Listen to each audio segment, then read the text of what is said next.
Hello, my witches and wizards. I just wanted to do a quick video to kind of answer the question that I get almost every day, which is why do I love Harry Potter so much? I have my classroom decked out with Harry Potter. I'm currently wearing my Hogwarts shirt. Go Ravenclaw. Um, and I just wanted to address this question just to kind of give you a glimpse into why I love this series and this movie franchise. Um, I think it all goes back to when I was in sixth grade.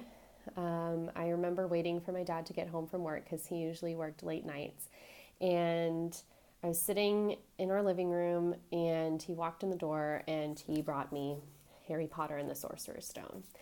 And I thought that it was kind of crazy for me to want to read this book because, number one, it was hardcover. I had never read a hardcover book in my life.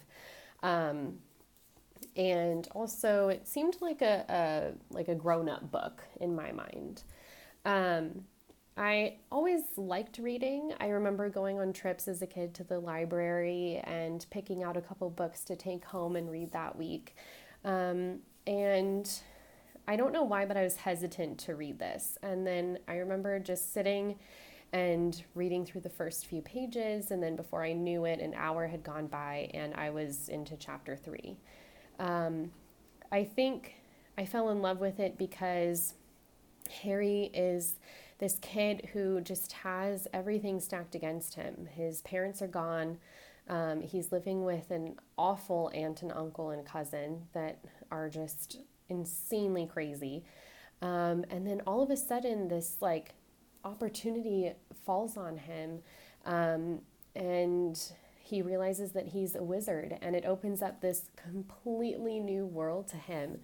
I love the fact that J.K. Rowling created a whole new universe where witches and wizards have different kinds of jobs, and they have their own government, and they have their own schools and their own rules and their own laws. And it's just so fascinating to me that this whole new world came to light through these books. Um, on top of that, it's just a great story of good versus evil. And the way that J.K. Rowling so beautifully packages her themes and little storylines from book one all the way to book seven, it's just amazing writing. And it was great to watch her skills as a writer grow from book one through the series. The other thing that I loved was this came out when I was in sixth grade and Harry was in year one at Hogwarts. And then my next year in seventh grade, the next book came out, Chamber of Secrets, and then it continued from there. So I was graduating high school when Harry was also in his final year at Hogwarts in book seven. So that was really cool to be the same age as Harry and grow up with him. Um, it also was an amazing experience to go to launch parties for when the new books came out. I mean, when Borders was still around, they had these midnight launch parties where you could go and sit at the store. They had everybody in costume, and we would be waiting for the next book to come out. And I just thought it was so cool to be part of this community where we would just sit in a bookstore and watch the clock. And then as soon as midnight hit, like this new book came out that like, and it was coming out all over the world at the same time, and everybody was excited to read it. And we had been waiting for months and months and months for J.K. Rowling to write it. And I never been that excited about literature before. Um, and then when the movies came out, it was the same thing. Like, I would go to the midnight openings on Thursday nights. When the first movie came out, I remember crying because I was so excited to see it come to life on the big screen. I had the biggest crush on Rupert Grint, who played Ron Weasley, which is why I named my first car after him. My first car was named Rupert.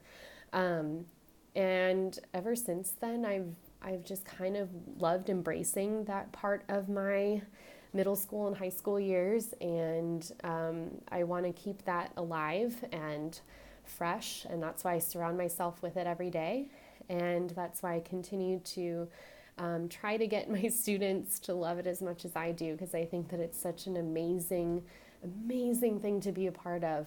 And it really is like a whole new worldwide community of people that just kind of want to escape the real world of muggles for a little bit, and just dive into this magical world. So thank you for watching, and I hope that you're continuing to enjoy my math tutorial videos. And until then, happy wizarding, and I guess the best spell out there is Expecto Patronum. Have a magical day, everybody.